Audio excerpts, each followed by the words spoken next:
Hello, everyone. Welcome again to She's Thirsty.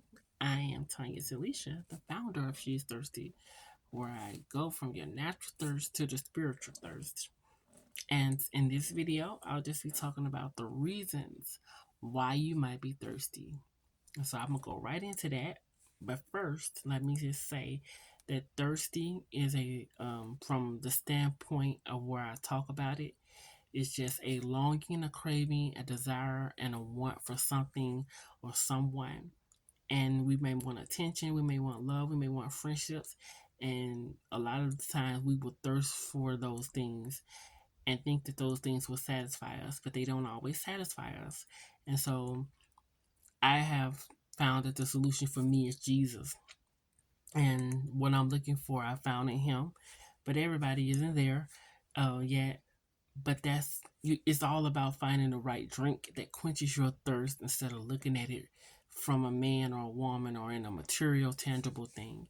And so that is first what I want to explain about what thirst is. And I just, She's Thirsty just dives into the deep level of that, which is mostly spiritual thirst and what we need to do and who we need to quench our thirst. And so that's mainly what I do on She's Thirsty. But now let me get into what the reasons why you might be thirsty. One of the reasons why you might be thirsty is rejection. I know that firsthand and personal about rejection. Rejection can make you feel like you are not good enough, make you feel like what you bring to the table is not what other people like, the way you look.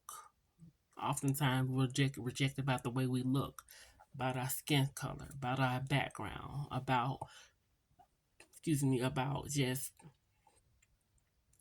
in we get rejected about a lot of things.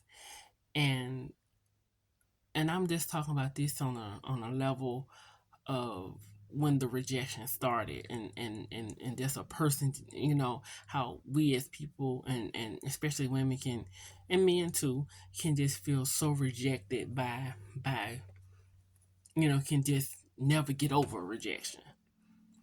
And so and they may begin to act out in order to fulfill, that rejection.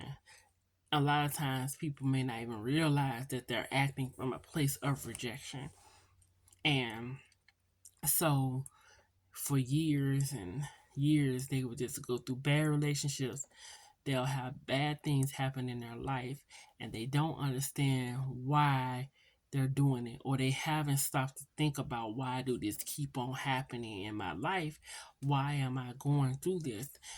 But the main reason is rejection.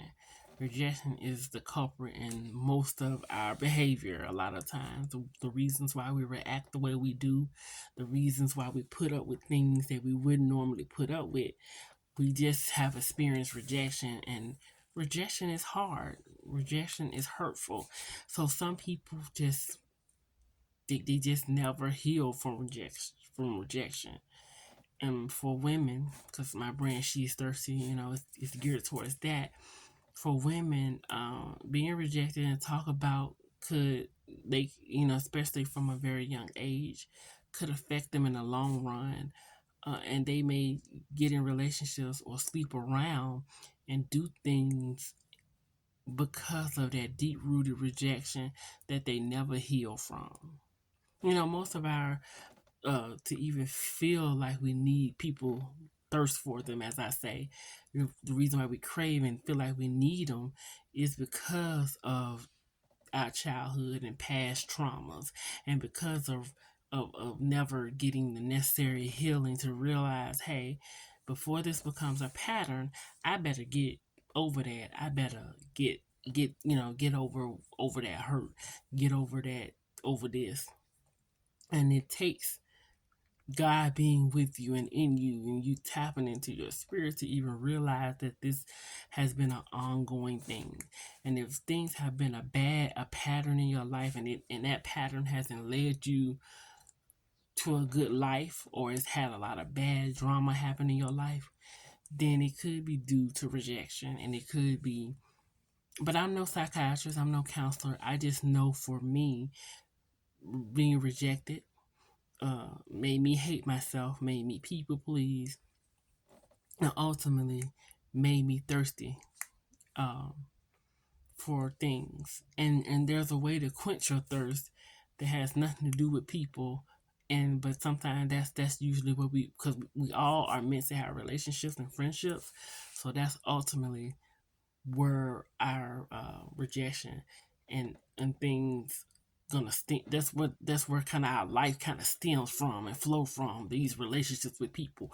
But how we interact with those people a lot of times come from our childhood, and rejection has often played a very detrimental part in that, in how we deal with our relationships and stuff. So if you've been having bad relationships and stuff, and been in a lot of bad relationships with men and stuff like that, check your childhood, because it'll probably be rejection as being the number one culprit in that. And I know with me, it has been.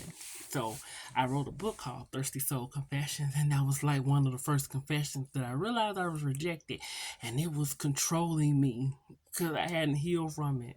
It was controlling me. It was making me act out and do things I shouldn't do. Um, I didn't realize that I only wanted to sleep with him because I felt like he wouldn't like me if I didn't. If I didn't sleep with this guy. And so rejection plays a part. And where does rejection happen? Of course, a lot of times when we're young, and we all experience rejection, but it shouldn't. But it can be so deep rooted when it comes to wanting the opposite sex to like you and have friends, that sometimes we don't realize that's the portion of rejection that we, most of us, don't get over, because we want to be accepted by a man or something, or a man wants to be accepted by a woman. So it can cause us to act out. Rejection causes people to kill, steal, um, act out in a fit of anger. So yeah.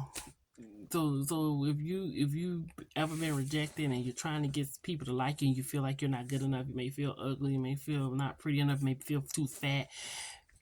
Yeah, it's coming from rejection. It's just because somebody told you wasn't good enough. Somebody laughed and they talked about you bad. So now let me do this to get this man. Let me say that to make him like me. Let me go and do this for him, and then then he'll see I'm the one. And so that's what I'm saying. Rejection got you out here feeling the way you do.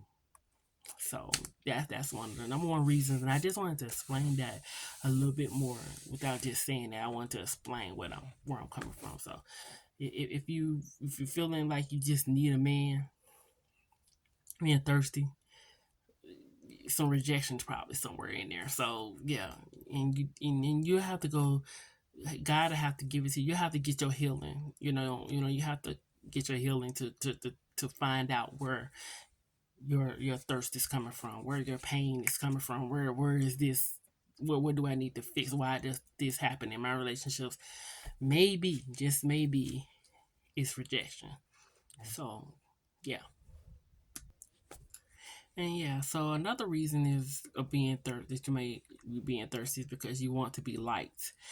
And let's say uh for the young women, a guy is pressuring you to have sex, and or you hear in the media, in the social media, that if I look like this, or um if I do this, then somebody will like me or love me. um that's not always true, but the world has this view of what they think that will make you be more acceptable, and that all stems from rejection too. So you're thinking that you will be liked or loved if you do that, if you be do what this man say, or so you want to be liked, you want to be loved, you're looking for validation. So that's another reason why you may be thirsty, and you want to be accepted. So now you go out here and you dress this certain way, you try to look like that girl and act like that girl, and it don't always work for everybody. Her what she do may not work for me.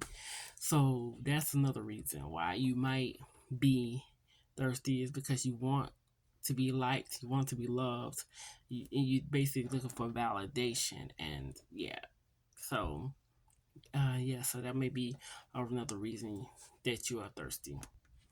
Another reason, which could probably go to the last one I just said, which ultimately is the first one. Um, Another reason why you may be I'm trying to think. The other reason why you may feel thirsty is because you want to fit in. You want to fit in with other people, and you want to be accepted, like I said, validated. So that can that but this that can go into the second one, but it's a this this level of thirst can also go into friendships or any kind of relationships that you have. So if you see a group of girls who are doing a certain thing and you want them to like you and do that, you can do things to try to satisfy them to fit into their little clique or fit into their little club. So that's another reason why you might you might be thirsty, because you want to fit in. You want to be like the other girls. You want to be like the other women, and so you'll start doing what you think, doing what they're doing, or thinking that what they're doing will work for you, and it may not. It may or may not. Now we all should be try to be the best versions of ourselves, and sometimes you look at other people and get inspired to do like them too, and say, okay, I can look at that person and kind of go about that way, and go about the way, do it the way they did it. You can always be inspired, but keep in mind that what works for one person may not work for you. And if you look different from the group of pretty girls or whatever, then you have to embrace that difference about you, and not try to fit in, because that will have you being thirsty forever. When you always trying to fit in, these things happen, and when you growing up, like I started in the beginning about rejection, it starts in your childhood.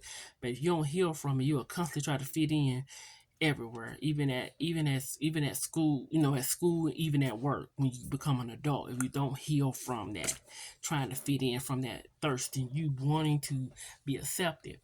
And so that's why I'm saying, that could be another reason why you're being thirsty. You want to fit in with the crowd, you want to fit in with the world, when ultimately you should just accept yourself for who you are. And this is hard, but this is one of the reasons why you're thirsty. um Another reason why you might be thirsty is someone told you that, if you do this, then we'll like you.